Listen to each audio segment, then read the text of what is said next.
Committee on Science and Research. Today's meeting is taking place in a hybrid format pursuant to the standing orders, and therefore members are attending in person in the room, and we also have some representatives that'll be presenting remotely using Zoom.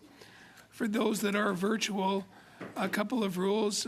You can speak in the official language of your choice, but you can also choose interpretation services on the screen at the bottom for Floor, English, or French. If you lose interpretation, please let me know right away, and we'll make sure that that gets restored. Members in person, if you can just before speaking, wait until you're recognized, and if you're on video conference, unmute yourself. Speak slowly and clearly for the benefit of our translators. And when you're not speaking, please keep your microphone away from your earphone so that we don't have feedback events and causing injury to our interpreters. Again, for all members to address comments through the chair. And now to get started on our session, pursuant to Standing Order 10831 and the motion adopted by the committee on Monday, September 18th, 2023, the committee resumes its study of integration of Indigenous traditional knowledge and science in government policy development. It's my pleasure to welcome our witnesses today. We have Dr. Mark Bonta, geographer, is up from Pennsylvania. Welcome to our committee. Dr. Kyle Bobbywash, assistant professor. It's good to see you again, Dr. Bobbywash. Mr. Jared Goneg, a PhD candidate, conservation biology, also by a video conference. And in the room, we also have Dr. Brenda Parley, professor, UNESCO chair, University of Alberta, joining us from Edmonton. So each presenter, you have 5 minutes for your statements, and then we'll open the floor to questions. So we'll start off with Dr. Bonta for 5 minutes, please.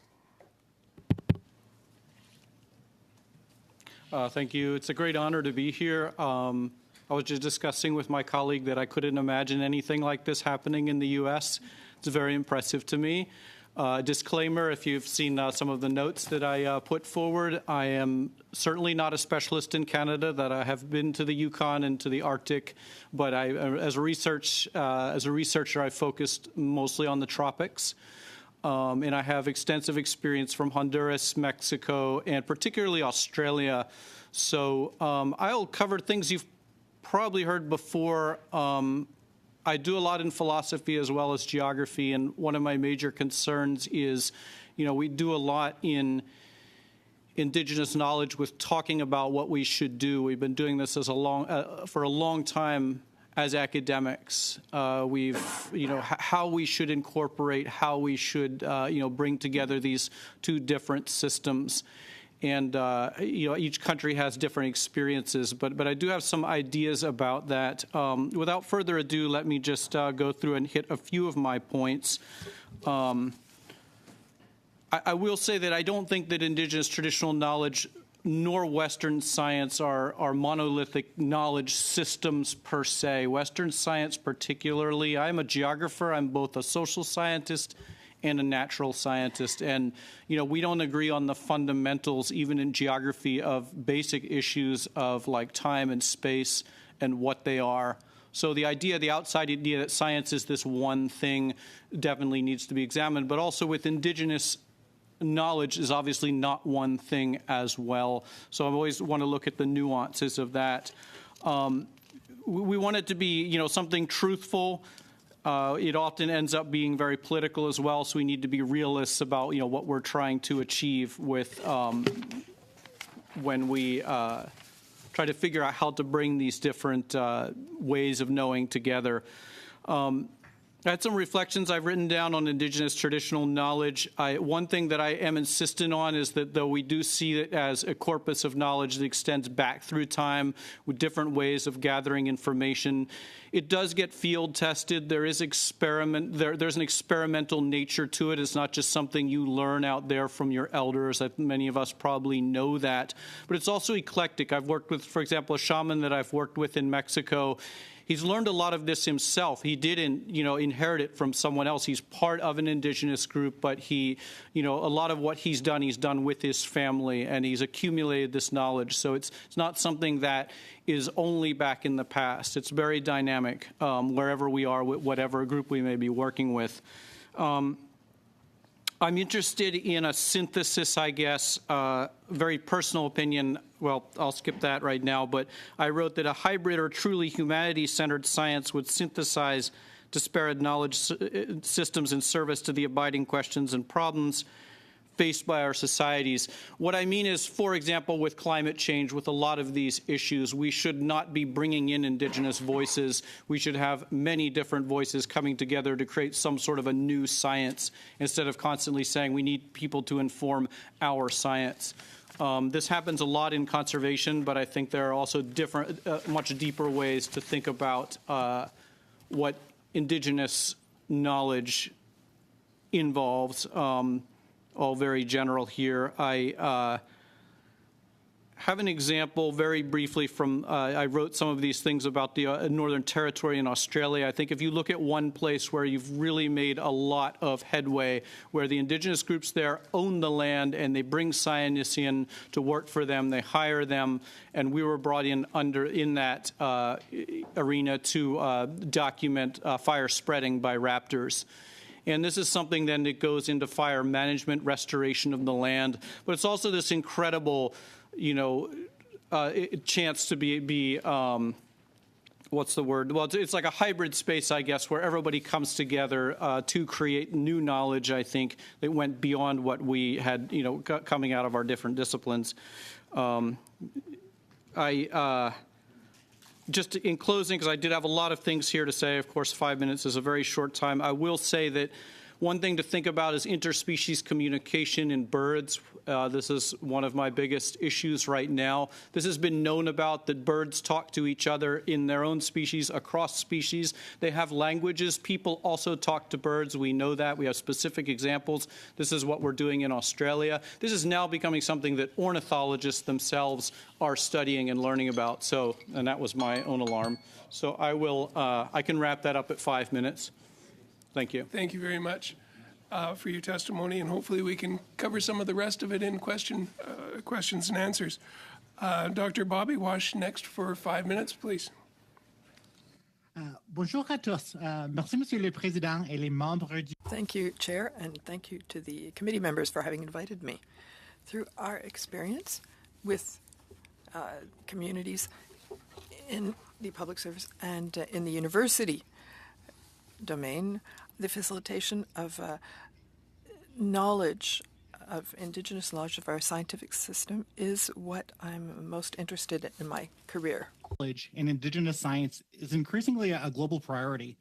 From our challenges with conserving planetary biodiversity, mitigating or adapting to climate change, building a net zero economy, or ensuring both food security and food sovereignty, the work that we put in towards building processes and infrastructure to support the weaving and resourcing of Indigenous science also improves our ability in Canada to build evidence-based policy and decision-making that optimizes using knowledge from people who are often the closest and have the longest relationships with many of the phenomena and systems that we wish to study.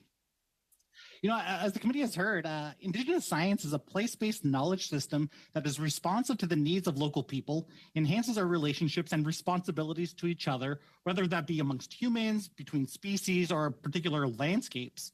But beyond that, Indigenous science is also driven by distinct indicators and values.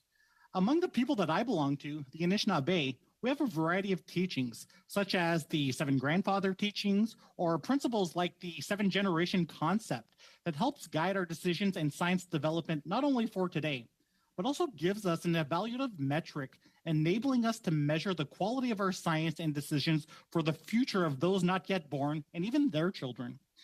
In Canada, we have some of the world's premier researchers in health, natural resource management, engineering, conservation biology, and the list can go on and on. Yet, despite more interaction with science than ever through technology and the outputs of science, the youngest generations of Canadians risk facing shorter lifespans, more economic insecurity, more risks to life and livelihoods due to climate change, and especially dear to me, less diverse, less beautiful, and less resilient ecosystems and environments. Indigenous science alone will not solve these problems. However, it's through that building of mechanisms that create space for Indigenous science and self-determination in that science where, it's where we can enhance the thoroughness of our current scientific approaches. We can also improve the trust and transparency in our science and the decisions that stem from it. And we can also build better ways to implement, share, mobilize, and translate science for stakeholders and rights holders.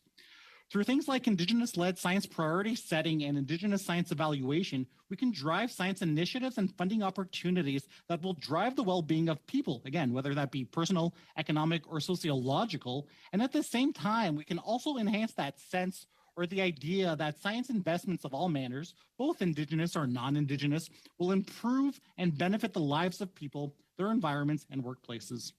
From enhancing our ability to monitor sea ice or environmental change, to providing modern crop breeders plant traits to build new drought or pathogen-resistant cultivars, the science and technology that has been developed by Indigenous nations is already embedded in our science systems as well as in our national and global economies. However, a lot of this work has gone unrecognized and, more importantly, under-resourced. And it's this historical under-resourcing that represents an inefficiency in our science strategies and systems. Whereas professors like me have that opportunity to dedicate time to things like fundamental questions associated with sustainable agriculture or beneficial insect conservation, many land-based educators and knowledge holders in our communities don't have that same resourcing support to continue developing and building their local knowledge systems. Similarly, while it can always be better, funding and resources for the creation of the next generation of scientists, our undergraduates and graduate students, can be accessed through a variety of means in academia, while in Indigenous communities, accessing funding to support the next generation of knowledge holders is a lot more difficult, often due to funding program structures or processes. Beyond these relatively what I consider easy issues to solve, we have larger scale challenges that will require collaboration between Canada, the provinces and territories, academia, Indigenous communities, and industry. The building of an Indigenous knowledge holder or a scientist requires a lifelong network of support and outreach structures to create ethical space where knowledge can interact and be taught alongside one another and weaved where appropriate for better evidence-based policymaking.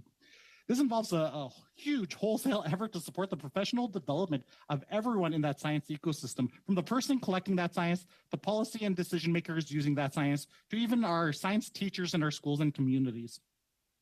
Through the work of the Interdepartmental Indigenous STEM Cluster, we are now just scratching the surface of supporting this work. The STEM Cluster... I'm afraid that we have to cut off on that sentence. I wanted to get one last sentence and then thank you for your presentation. But we are on time. We'll move now to Jared Gonnet via video conference. I hope I'm pronouncing your last name correctly. And you're on mute. Yeah, okay. That's pretty good. Thank you. Thank you, committee members, for taking the time to hear from myself and many others on this important topic. I'm First Nations with deep family ties to Carcross-Tagus First Nation, Taku River Tlingit, with relations from Fort Liard to Whitehorse. My status is with Taku River Tlingit. I'm a PhD candidate studying how conservation issues may justly walk with Indigenous knowledges. In many ways, I consider how Indigenous knowledge systems may bring in sciences. Context matters. For example, your work falls in line with the path we are all on for reconciliation, though we Indigenous nations seek a resurgence of our own knowledge systems. In reconciliation is acknowledgement of the truth, such as my own grandmothers, both having gone to residential school, and my mother. One was in school for 14 years. As Ernestine Hayes, a Tlingit author, writes, the original peoples were told they must speak the new language. They are told they must wear the new clothes. They are told they must gather from the ocean for profit and not for balance. And they must look upon fish as things and not as salmon people. Because of the recent past, trust is an issue in sharing our knowledge. To help with trust, I recommend that each Indigenous nation be supported to share their knowledge in a way that leaves it protected through their laws and stored safely for and with them. From the grassroots level, as one of my elder mentors, Norma Cassie, reminds me. Direct comparison of Indigenous knowledge to science will create challenges. Indigenous knowledge being a diverse system of philosophies, ethics, laws, and ways of relating with our non-human relations. Our knowledge holders exist within this system and may guide a person to use science in a more Indigenous way. I recommend Indigenous knowledge be seen as a system that must be uplifted through an Indigenous nation's place-based authority. Policy and legislation must support elders to be advisors, have their wisdom recognized, and as Kyle was just recognizing, supporting the space for the creation of the next generation of knowledge holders. As a mentor, Mark Wedge, an elder of the Dishtakan clan in Carcross Tagish, reminds me, land guardians in Indigenous conserved and protected areas are important steps. Many Indigenous nations come from a differing worldview, and so the terms we use are important. For example, in many parts of the Yukon, we've begun relationship planning rather than management planning. This helps to maintain our connections to our non-human relatives on emotional, spiritual, mental, and physical levels. That here in the Southern Yukon, we must maintain these relationships out of the laws which require respect, sharing, and caring. A part of systemic change that is required to allow more Indigenous knowledge to come into policy. Consider the words of Edna Helm, matriarch of the Ishkatan clan in Carcross Tagish, when thinking of a more inland Tlingit worldview. We must recognize that caribou are our protectors, not the other way around. Another example of First Nation worldviews in action is Joe Copperjack's championing of the voiceless, where, for example, caribou may be given a seat at the table where decisions are made about them, or future generations, or anything under discussion. Indigenous peoples often see the world through a holistic lens, where we are equal members of a vast web of life that has spiritual and feeling parts we must honor. As late Dakloedi elder Norman James often reminded me, and as is written in Together Today for Our Children Tomorrow, a document presented to Pierre Elliott Trudeau in 1973, and which started the treaty process in the Yukon. I recommend policy consider how it may be written with love and pays homage to a great equity of us with all our other parts of the lands and waters. As one of our late Yukon elders, Virginia Smarch, noted, we are part of the land and part of the water. Many of us see this as literally true, that the destructions of the lands and waters is the destruction of Indigenous knowledges and us. We fight to teach others how to walk with the land and water, as an initiative in the Yukon is named. Hence, I recommend Indigenous sovereignty over lands and waters be acknowledged in true decision-making authority through co-management or co-relationships, be intertwined with how Indigenous knowledges walks with and informs government policy. In reconciliation is healing, that Tlingit Hakustie, Southern and Northern Tushoni Danke, Han and Tranda Kuchin Trehude, Cascade Dene Kaye, survive and exist in the future. All these are different names for Indigenous knowledge in the Yukon and parts of BC. These knowledges and many others throughout Canada must inform policy to create a more just and lasting society. Thank you. Thank you for your testimony. And now to Dr. Parley for our final 5 minutes, please. Thank you for the opportunity to meet with you today. I'd like first to begin with acknowledging that we are gathering in the traditional and unceded territory of the Algonquin Nation. I'm a non-Indigenous scholar at the University of Alberta, which is located in Treaty 6 in Métis territory. As noted, I hold a UNESCO chair, which I hold collectively with Danica Billy Littlechild and Mary Mwale Abubakrin. Along with many other amazing people, we lead the Aramat Project, which is a 6-year initiative funded by the Canadian Tri-Council, focused on supporting Indigenous-led research on biodiversity conservation and health and well-being. I have been working in Canada and internationally for over 25 years at the interface between traditional knowledge, science, and natural resource management. Today, I bring to you some reflections with gratitude to the many Indigenous people with whom I have worked for many years. One cannot talk about the linkages between science and Indigenous knowledge without recognizing the inequities of representation so clear in secondary institutions and government. There are significant biases in who has access to resources, including the provincial norths, to produce knowledge and be heard at tables like this. The fact that I am presenting to you today and not great Northern Indigenous scholars, for example, Nicole Redvers, or leaders such as Herb Nakamayak from the Inuit Circumpolar Council, speaks to the unsettling biases we have in Canada about what knowledge, whose knowledge matters. Indigenous knowledge is often stereotyped as produced and held only by elders and based in the distant past, but I have had the honor to witness that Indigenous knowledge comes from deep and ongoing physical and spiritual relationships to nature and is generated, held, and shared within and between communities in diverse ways. It is more relevant today than ever, particularly for youth who often struggle to find their place. As expressed recently in a science culture camp led by Tl'Tsuge'edin First Nation in the Northwest Territories, youth want to learn and speak their own languages, develop knowledge and skills, both from elders and scientists. There's much to learn from Indigenous youth about creating culturally safe learning spaces and opportunities. Let's ask them.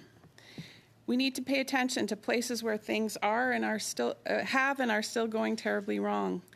Conventional kinds of science have created rather than solved many environmental sustainability problems.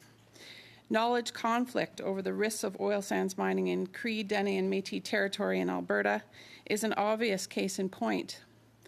Headlines about the extirpation of southern mountain caribou herds in Alberta is also revealing of the profound science policy disconnects that we have in Alberta and Canada. And it has only been through the leadership and courage of Indigenous communities that some glimmers of hope have emerged for caribou and for people.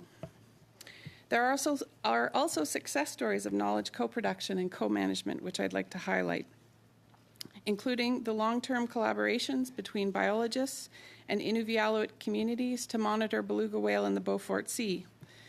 Thanks to the hard work and vision of harvesters such as Frank Pokiak and devoted scientists, I'll note most of them in this example are women, this program has produced over 40 years of data on beluga health, which is the envy of many governments around the world. What differentiates the success stories from those of conflict? Many things. Forefront is respect for Indigenous knowledge, but also legally binding institutional arrangements, agreements with teeth that uphold Indigenous land and resource rights.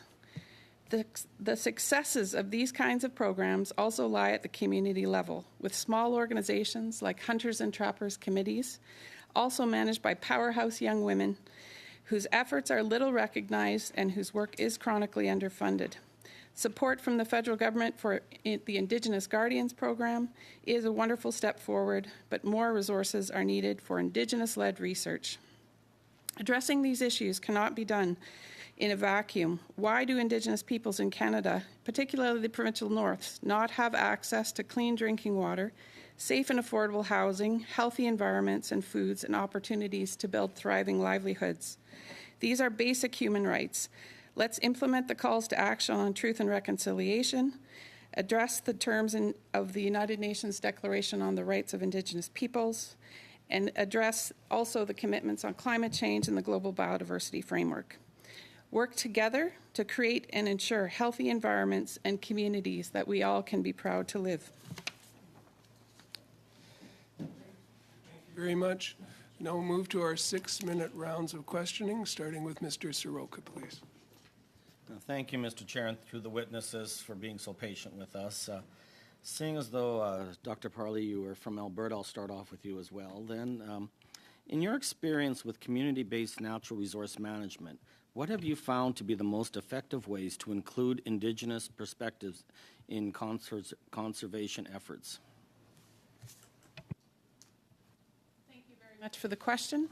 I think I've noted a couple key points in my presentation, notably recognition of the value of Indigenous knowledge systems, respect between scientists and Indigenous knowledge holders.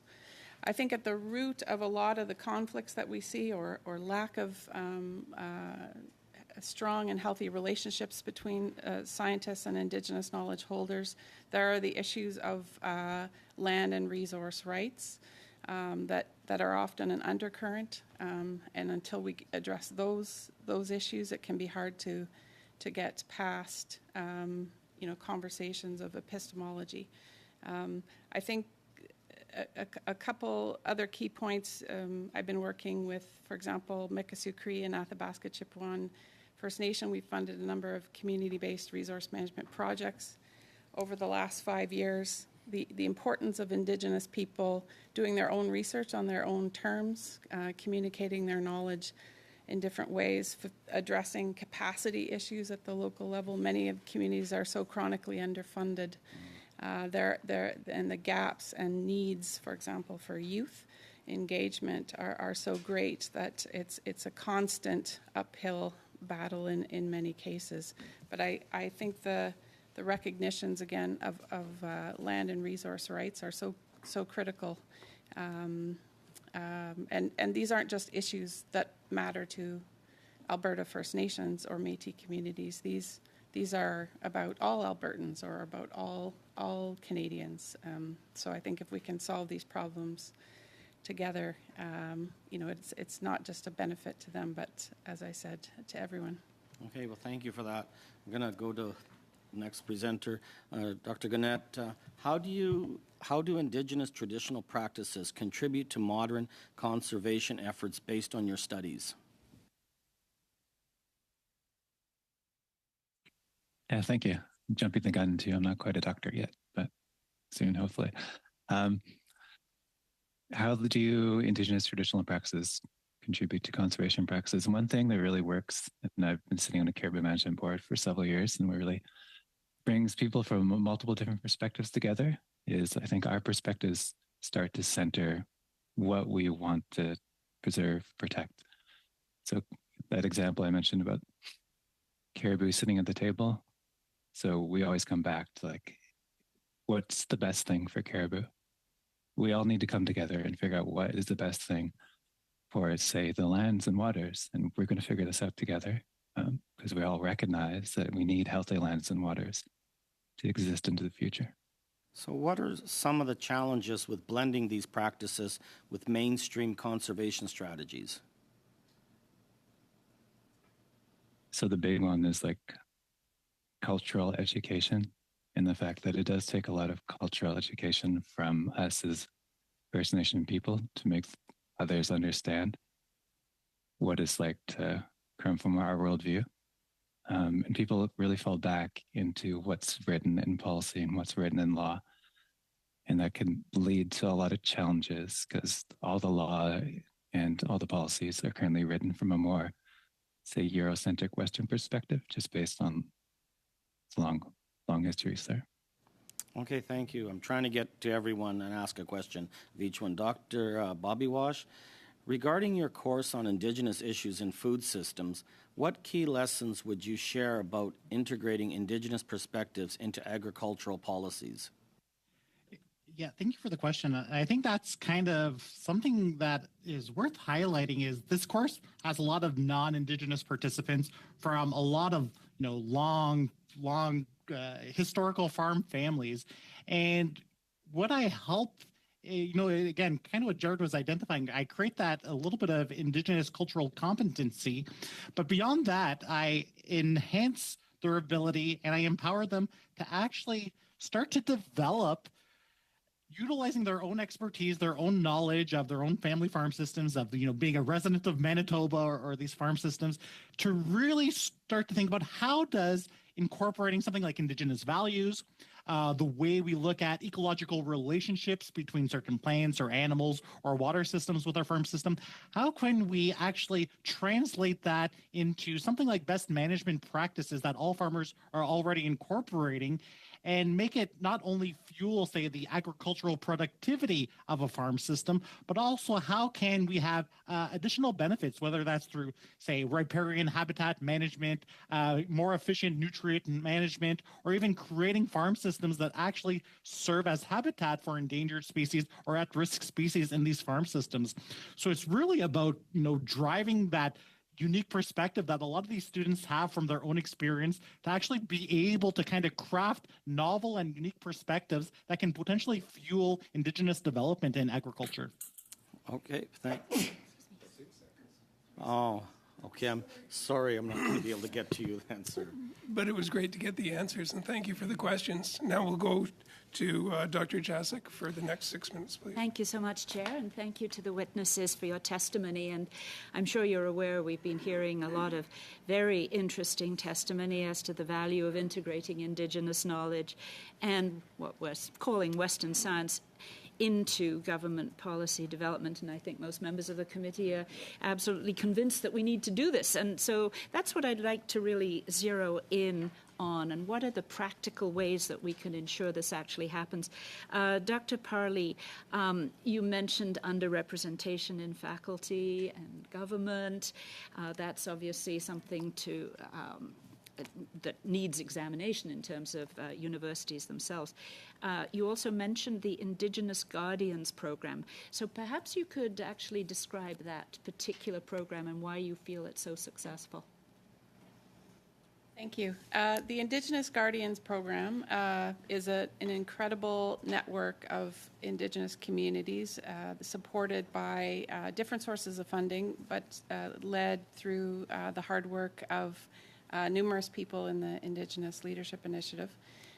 The Guardians Program is, when you think about the term guardians, it's about monitoring in some parts, doing ongoing evidence-based research to collect data about issues that matter in communities, like can I drink the water, can I eat the fish, how can we sustain resources that matter to our food security.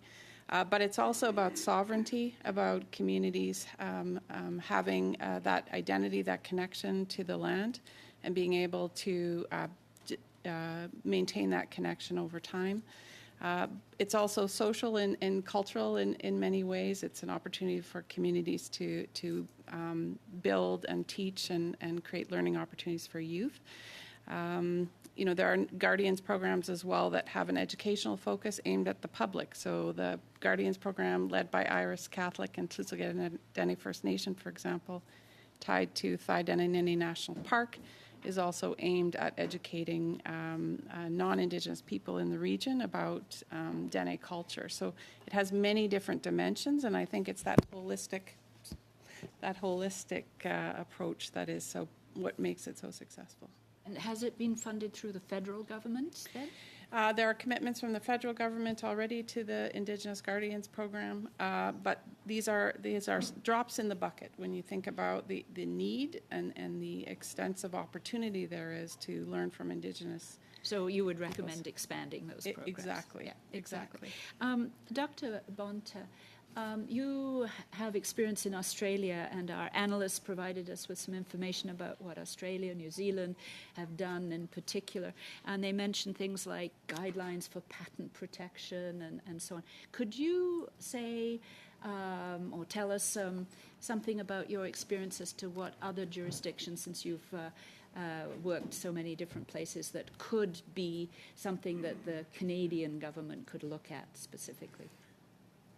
I mean, I guess, and coming from our different experiences. Hold the thought just for half Sorry. a second, Dr. Bonta. Sorry for another interruption, but the lights are flashing, and just seeing whether we have unanimous consent to continue with the discussion. I see Richard, yes. Well, we've got 30 minutes, don't we? We have 30 minutes. We could vote virtually, but it looks like.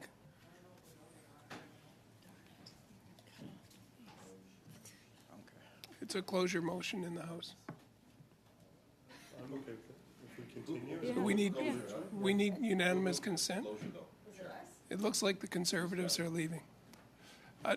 Mr. Bonta, if you could. Just who moved that motion though? Like it was the Liberal government. I didn't see who put it down. Okay, we'll have to go back. Yeah. Okay. So we don't have UC, so we'll have to get that answer in writing, unfortunately, Dr. Bonta, and I'm sorry for the interruption. I was hoping we could get another round of questions in, and sorry to the NDP and to the Bloc as well. Normally our committee works a little bit more collaboratively than this, but unfortunately we are going to have to suspend until after votes. And are you going to? What's that? Say that again.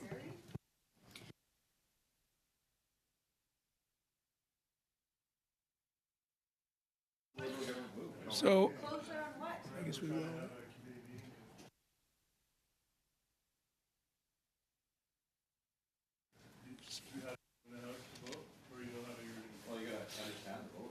So we're going to suspend until after votes, and the witnesses, because it's going to be another 40 minutes. I'd like to try to get the round of questions completed. And are you available to stay until about 6 o'clock? I know it's asking a lot. Okay, so the two virtual. Okay, I've got thumbs up. So we will try and complete our round of questions after votes. We'll suspend until then. Thank you very much for your understanding.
kinds of questions. I think we had about a minute and a half with Dr. Jacek and Dr. Bonta.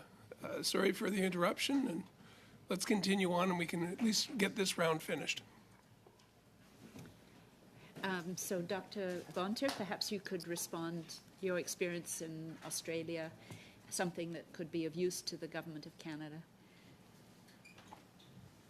Yeah, I think the ranger groups as they exist are a huge success in Northern Territory.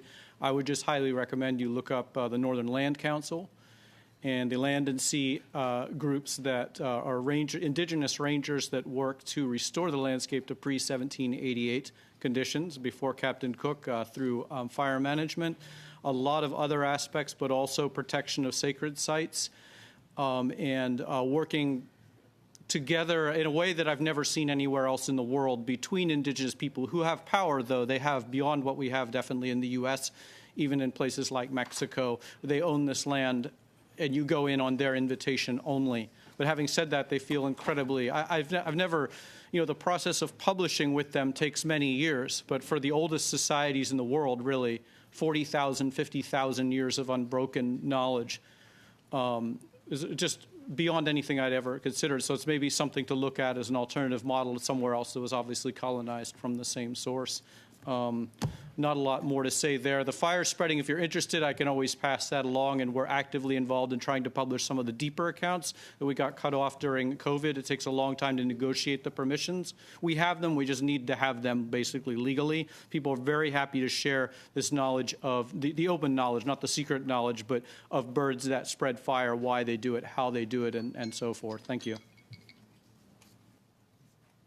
Very good. Okay, thank you. And now we'll go to Monsieur Blanchette. Jean Carr, for 6 minutes. Merci, Monsieur le Président. Thank you, Mr. Chair, and thank you to the witnesses for being here for the study. My first questions will be for Mark Bonta. You had an experience in South America, and we would like to know, according to your experience, how the South American governments, are they taking into account Indigenous knowledge when they craft their government policies?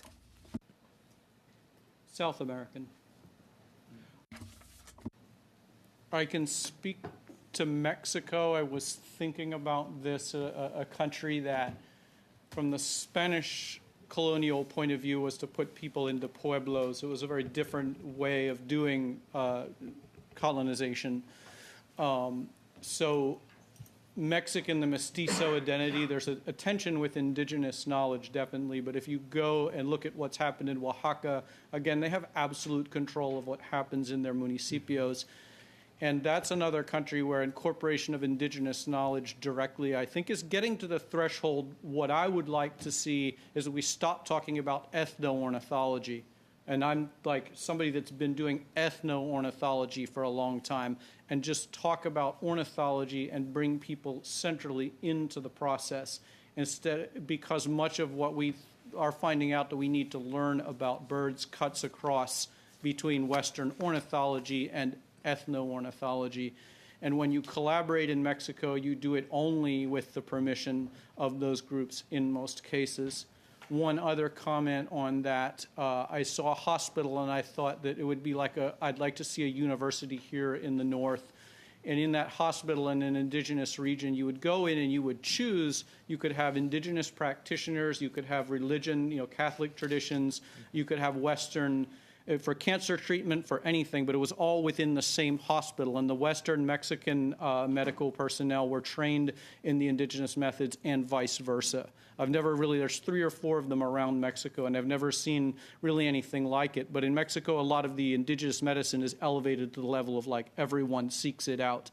So that's kind of my vision is there are countries where they're breaking through, seeking it out as something that's being on the level, not just something that's in one place that you go to find that knowledge applicable there, but it's universal. So I think definitely I could speak most to Mexico. Thank you.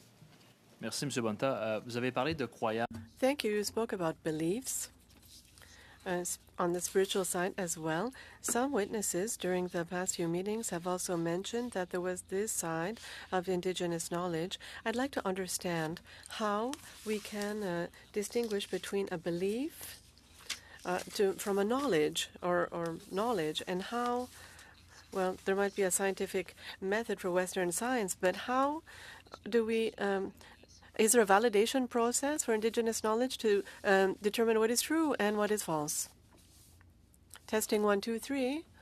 Testing 1, 2, 3. This is the English interpretation. Testing 1, 2, 3. Traduction. Testing 1, 2, 3. This is the English language interpreter. Yep. Voulez-vous que je répète? Do you want me to repeat? Can you hear now? Testing 1, 2, 3. I couldn't hear it the first time. You could repeat the answer, the interpreted answer, if you can remember it, or Oh, Je vais laisser. maybe we'll start it. Could you repeat the question Oui, and oui, we'll, oui, we'll mais- start over? I've paused the time, so Je vais laisser Madame Parler répondre. Puis yes, won't Je put it vais- on your time, je and vais then he can répéter. pick it up. Je vais répéter la question. Donc, I'll repeat the question. Here's the question. You spoke about beliefs, about spiritual beliefs that can come from Indigenous knowledge. So, how do we distinguish what a belief is from knowledge? Is there some type of validation process for Indigenous knowledge? We know that in Western science, we have a scientific method with a process. So, for Indigenous knowledge, how can we distinguish what a belief might be, spirituality, spiritual beliefs, and to have knowledge that is defined? And how can we tell between what is true and what is not true? Thanks. Yeah, a fundamental question, and that is something even in Western knowledge. I think we like to make truth claims about what is true because we peer review, because we have this whole process. And in reality, much of what's published is not going to be true. Much is disputed.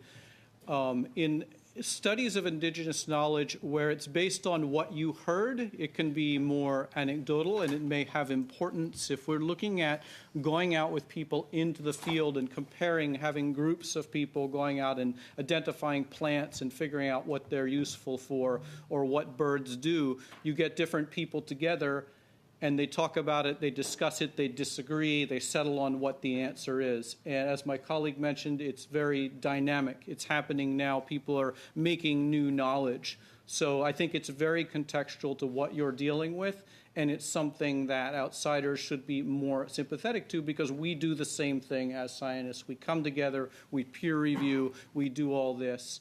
So I hope that answers to a certain extent. It would be a very, very long answer to get into what is truth, what is knowledge, but yeah. merci. Thank you. Mrs. Parley, I'll give you the opportunity to answer to the same question. I'd like you to add as well. We spoke about the scientific process, but especially,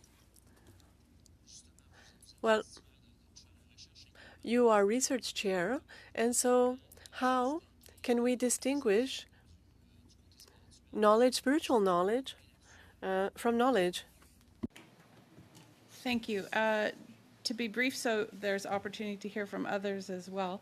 I think a fundamental question is how is Indigenous knowledge similar and different from science? Mm-hmm. And so there's many similarities in terms of what your question asks. So if my colleague, for example, Joseph Catholic, who is a caribou hunter, he goes out on the land, he sees 10 caribou. The scientist who goes out on the land also sees 10 caribou. That's evidence-based knowledge. But if Joseph Catholic is going out on the land year after year after year after year, and that scientist only arrives once every 5 years, the depth and the detail of the Indigenous knowledge is profound when compared to science. So there's a long time series of knowledge that for Indigenous people that gives that credibility. So we see conflicts between science and Indigenous knowledge around basic things like how many caribou, population dynamics. But I have sometimes said Indigenous knowledge is better than science in the sense that it has a spiritual connection as well. So people understand caribou migration and population dynamics based on evidence, but also because of that spiritual connectedness. Merci. Mr. Cannings, for 6 minutes, please. Well, thank you. And boy, I wish we had all day here. This is very interesting. I'm going to start with Mr. Gone talking about, you talked about Indigenous knowledge systems, you know, invoking a relationship between man and nature, caribou, salmon. I just would like to get an example of how that might work in terms of bringing Indigenous knowledge to help us with policy. You know, when I was in the Yukon back in the 1980s, you know, I would eat Chinook salmon at Mayo. Chinook were plentiful then, it seems, and it's certainly not that way now. And I'm just wondering if you might give an example of how Indigenous knowledge could better manage our relationship between salmon and people in the Yukon River system. Right, thank you. I know one example right now is they just started like an Indigenous Knowledge Committee of the Yukon River Panel. And this is bringing elders and knowledge holders together to really impress upon people just how important salmon are to the Indigenous people here. And I think that's part of what science loses, or like dominant forms of science. So when you think about like an Indigenous scientist or Indigenous knowledge holder practicing science, they're well aware of how important salmon is to culture, salmon is to people, and they could bring that into the decision-making process. And the fact that as we lose salmon, we're losing a part of our identity, when we're losing part of our health, it just creates a lot more impact, I'd say, in your processes. And yeah, I'll leave it at that for now. Thanks. Well, thank you. And I'll sort of ask the same question to Dr. Parley. Another example, you mentioned that beluga populations are doing okay or well in the Beaufort. And I'm just, again, wondering how using Indigenous knowledge in that policy, making decisions around how we manage species like beluga, if we can use that terminology, you know, how that's different from, say, the standard Western science way of going and trying to count things, finding a level that you can harvest them at, type of thing, and just seeing what happens. Great. My comment earlier was that there's a long-term monitoring program that involves or is led by the Inuvialuit communities, and over 40 years of data has been collected about mercury, among other things. But that program began or was designed around answering key questions that were important to communities. Beluga is so fundamental to food security in the region, to the culture and livelihood of the communities. So the kind of science that's being done is science to answer critical questions about human health, about food, about culture and livelihood. And I think that's different than many science-driven programs. The other key difference is just the other kinds of indicators, the other kinds of knowledge that's being collected at the same time, much more holistic than many other monitoring programs that are science-driven, that have a much more narrow focus. And then finally, the extent to which the monitoring work itself, the research work itself, is embedded in culturally valued processes like harvesting. which the process of research, the process of doing science, building knowledge, co-producing knowledge is one that is ingrained or so valuable to the communities, including youth as well. Thanks. How much? 1 minute. Okay, I'll quickly turn to Dr. Bobowash. And again, kind of the same question. How do we bring Indigenous knowledge into, weave it in with Western science or whatever? I read that you study pollinators. You've been working on, questions around pollination of blueberries. You've worked in vineyards, very close to my heart in the Okanagan. How can you bring your Indigenous knowledge systems into those questions? Thank you for the question, Mr. Chair. And I'll even highlight that I actually have worked with the members' brother, Sid, with the Canadian Wildlife Service in some pollination work. And one of the things that I think is really important is that, again, we might have perspectives of, Western ideas of biodiversity based on, say, typical taxonomy or something like, genetics and phylogenetics. And, a lot of our work, we try to explain some of those drivers that, result in certain species being here or certain species not being there, certain species being able to provide some sort of ecosystem service. And again, we're utilizing, very conceptual, Western conceptual ways of understanding landscapes. What Indigenous knowledge and Indigenous science brings us is just more alternative hypotheses, more alternative types of data, ways to characterize landscapes, ways to characterize biodiversity, and those relationships that, say, a pollinator might have with flowers, or that caribou might have with certain foraging areas, or similarly, the relationships that beluga might have with particular areas. Great. So bringing that knowledge is really important. Sorry. Thank you, and thank you for getting that in, and thanks to Mr. Cannings. Now, we've got enough for 3 minutes for the Conservatives, 3 minutes for the Liberals, 1.5 and 1.5 for the NDP and the Bloc, and that will take us to the full 60 minutes, which of course has been more than 60 minutes, but that'll at least get this part of the study some fairness to it. So now to Mr. Tucker for 3 minutes, please. Thank you, Chair, and thank you to our witnesses. It's unfortunate we had to pause there for the closure, and there's one other matter that we need to handle before we get into some more questions for you.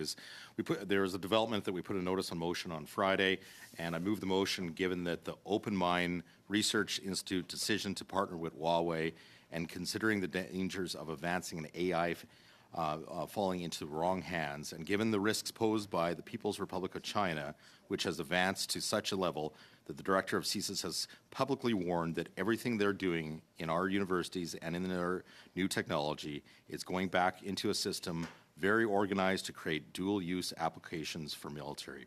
And given that this committee has received expert testimony characterizing this as an existential threat to Canada, while the Minister of Innovation, Science and Industry has consistently failed to proactively protect Canadians from the risks posed by companies that ties to the Chinese communist regimes such as Huawei, while insisting that our government commit to research security was further affirmed. The Science and Research Committee expressed its deep concerns with this partnership to the House.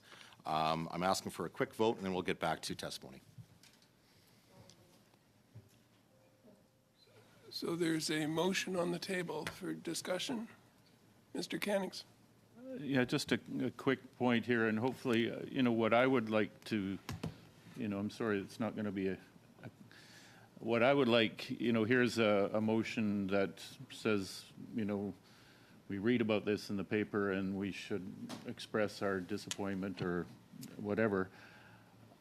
This situation that we see with a researcher doing open AI research where Huawei's involved, this is an example of something that certainly I kept bringing up in this study, but we never had anybody to speak to it, it seemed. And I would really like to amend the motion to say we should bring that researcher to this committee for testimony so that we can find out what his work involves, how he got Huawei involved, because I think that's really important for our study. And then we can make the decision to express our disappointment or whatever after we know more. But that's what I would ask, is that we amend that to hear from him here at this committee. Michelle. Okay, so there's an amendment now. If we can speak to the amendment. I saw Ms. Rampel-Garner had her hand up first, then Mr. Tucker. I guess just a Then point of Mr. clarification for Mr. Cannings. When he's talking about the study, or that he wanted somebody to speak to this as part of the study, is he talking about the current study that we're in right now? Or was there, if I may through you, Chair, just ask him for clarification on that? Sorry, I meant the study on the issue of research involving, China, that we may have completed the witness part of that, but what I'm suggesting is bringing in this researcher to add further testimony to that study, because we haven't had the report yet. I just think it would be a valuable addition, because it's something that we talked about, but we never had direct testimony. I'm not finished yet. No, the floor went to him. No, I was just asking for clarification through you. Okay. Just so, if that's the case, then I would make a sub-amendment to Mr. Canning's amendment and I agree with his suggestion. I would amend it that the witness be invited to appear and appear prior to December 15th, 2023. Okay, I see he's nodding his head. Mr. Tucker and then Mr. Turnbull. Yeah, we'll vote in favor of Mr. Canning's amendment to the motion and the sub-amendment. And I do want to highlight to our witnesses, we do have resources until 7 o'clock. If you're available, please do not leave, because we do want to have a full round of questioning from you guys on what's left. But I would just say that I think that's an excellent amendment, and I would ask for a vote on the amendment. Mr. Turnbull. Yeah, unfortunately, you can't just ask for a vote because there's a speaking list. But I'm just wondering why the Conservatives have brought this motion back to the table when we have scheduled committee business, which is after the valuable time that our witnesses have given up to be here today for testimony. To me, that's troubling when we have a dedicated time to discuss these matters. It makes no sense to use up valuable time with our witnesses. It interrupts the study that we're currently undertaking, and we actually have scheduled time to discuss motions like this. So I have a number of issues with the motion, but I would suggest to the committee that we should adjourn debate on this and get back to it in committee business once we've asked the witnesses all the questions and had our valuable time with them. So I move to adjourn debate. Okay, so that's a dilatory motion. We'll go to the vote on adjourning debate. Just one moment.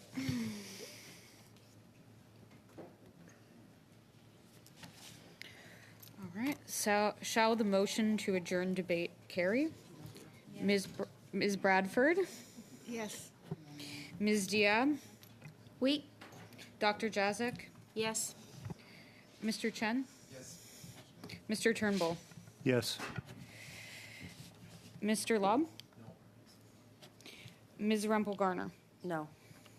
Mr. Soroka? No. Mr. Tucker? No. Monsieur Blanchette-Jonca? Oui. Mr. Cannings? Yes. Okay, so the motion passes to adjourn debate, and we'll go back to the meeting that we were having, and so that's Mr. Tucker for about 2.5 minutes. Yes, I'd like to learn a little bit more about the birds talking to humans and the humans talking to birds, and understand that a little bit more. That'd be me.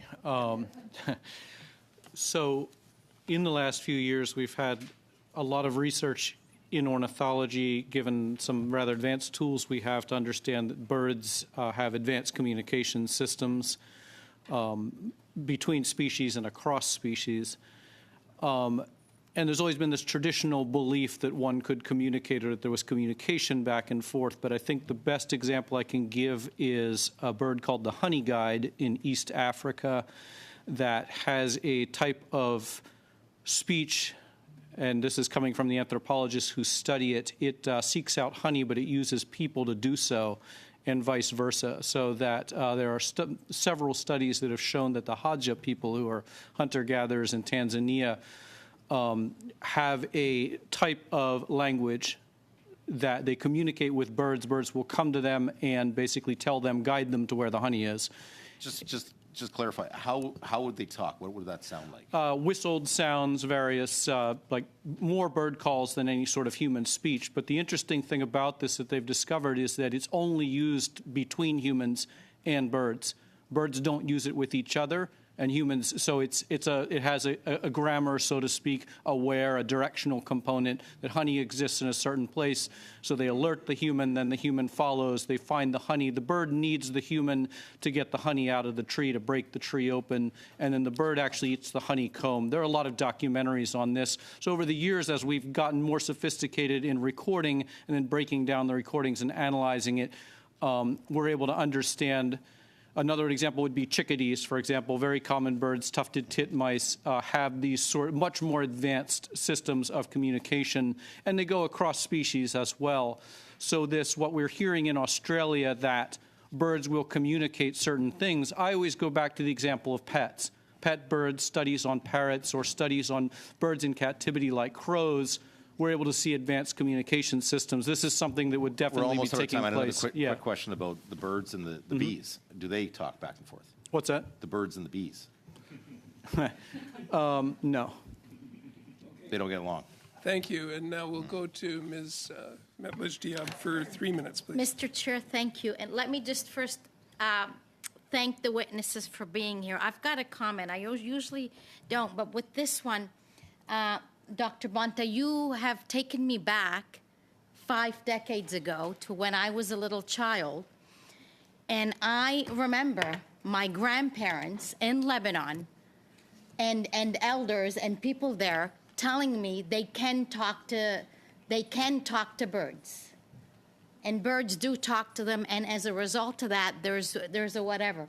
So, thank you for that testimony. It's not something that we hear about in this country, or certainly in the milieu that we're in, but I actually now remember that it does exist.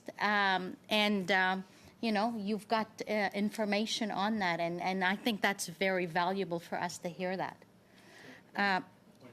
Go ahead, point it out. I just wanted to point out that if you talk to your pets that there's really no difference. Birds have the same cognitive abilities as mammals, we know.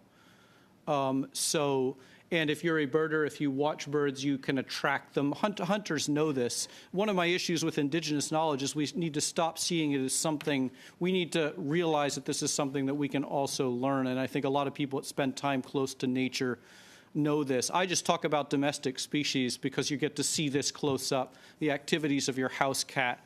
And, this is where we're privileged to have those communications. Of course, it's a very different type of speech. But yeah, and there's tons of literature out there now, so it is definitely being taken seriously. And that's the space where we can go back and re-examine those old traditional beliefs in Lebanon. Yeah, thanks. Thank you. Thank you for that. Just with my limited time, I have a quick question to you, Mr. Gonnet.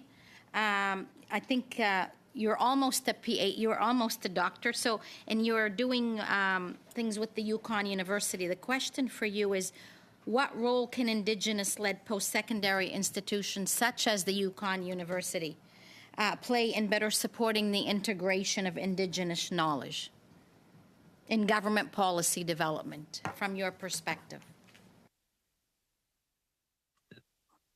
Great, thank you for the question. For sure, they can make an excellent contribution. I know Margaret Kovach, one of the leading scholars in Canada, mentions that for Indigenous knowledge to really live, it needs to exist in several different parts, and it needs to be uplifted. So as a university, it can help fund Indigenous researchers. It can uplift they can uplift Indigenous knowledge holders and say, these are the experts in these knowledge systems. As an example, like we're just talking about animal communications. I have met with several elders who have, for sure communicate with animals or say they have communicated with animals, just in the examples here. Super. Thank you. Thank you very much. Mr. Blanchet-Joncan, for one and a half minutes. Thank you. Mrs. Parley, I'll give you a moment to put on your headset. Okay. So earlier, you said that there might be conflicts between Western and Indigenous knowledge. So what could we do, or what should we do, if we want to establish public policies for the government when this knowledge can enter into conflict? So how can we make distinctions? Should we set priorities? Should we prioritize one over the other? What do you think we should do? Thank you. I think it's important to note that there are conflicts between scientists and other scientists, and taking lessons for how we deal with those conflicts is important. Knowledge is political, as well as rooted in evidence and kind of data. So taking note, making those socio-political values transparent in terms of where the knowledge is coming from. Again, whose knowledge matters, I think, is one way of dealing with that. A few of the examples where we've seen knowledge conflicts, for example, the very iconic polar bear population, there is conflict between some scientists and Inuit and Inuvialuit knowledge systems. And some of that has to do with the kinds of data that are being compared, and when we dig more deeply into the root of the knowledge, we determine that people are looking at different indicators. People are looking at different time scales or subpopulations, for example. We need to be very careful when we assume that science has the monopoly on what's right, and that we're only fitting Indigenous knowledge in when it's convenient. Great, thank you. A minute and a half goes quickly. Mr. Cannings, for a minute and a half, please. Well, thank you. I'm going to turn to Dr. Bonta and just maybe give you a minute to expand on your statement about the synthesis of these knowledge systems. The way I understood it is we shouldn't be trying to bring Indigenous knowledge into Western science and trying to meld it there, but we should create a new knowledge system out of the two or more. Sorry. Yeah, I think that for questions of climate change, I think it's a little immature now for us. In a sense, as human beings, we've now, in my lifetime as a geographer, thank God, we're finally starting to see the Earth as something, and people are realizing things that 20 years ago was very esoteric. And, having that space to be able to not bring in these people as voices, but basically centralize this and have these discussions, maintaining the separate knowledges and the separate traditions and so forth.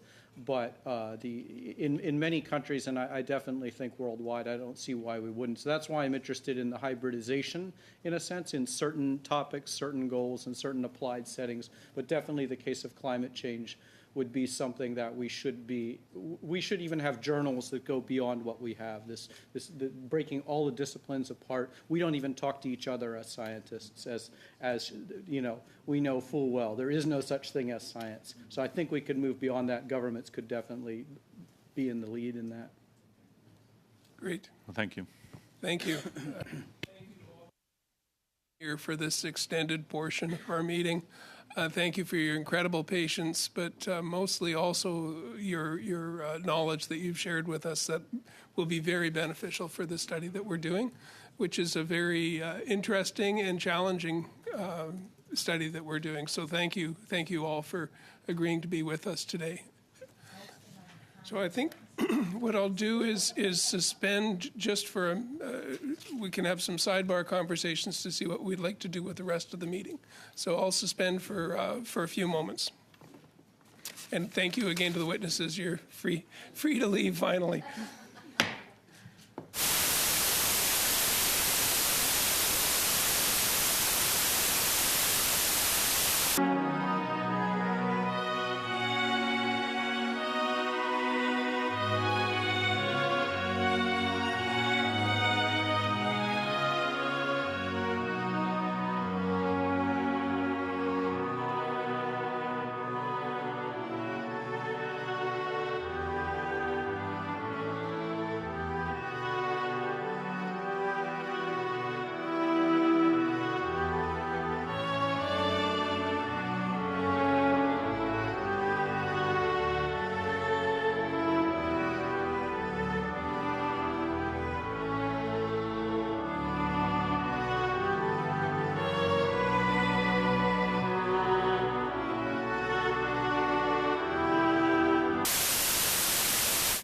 Well, thank you. Thank you all for your patience. And We can't go that quickly into camera. We have no, I haven't done that yet. Okay. So thank you for your patience in getting us through that part of our meeting. And now the question of whether we go into our committee business or in camera or whether we want to adjourn the meeting, it's up to the will of the committee. Mr. Turnbull. I'm fairly ambivalent, but it says in camera in the notice of meeting, so I would suggest we move into in camera. Okay, we'll set up for in camera. Thanks. We just have to go through the technology to make sure that we are unplugged. So we'll go into in camera and then we'll pick up the conversation. I wonder where Lena's going. All right. So you, I guess you.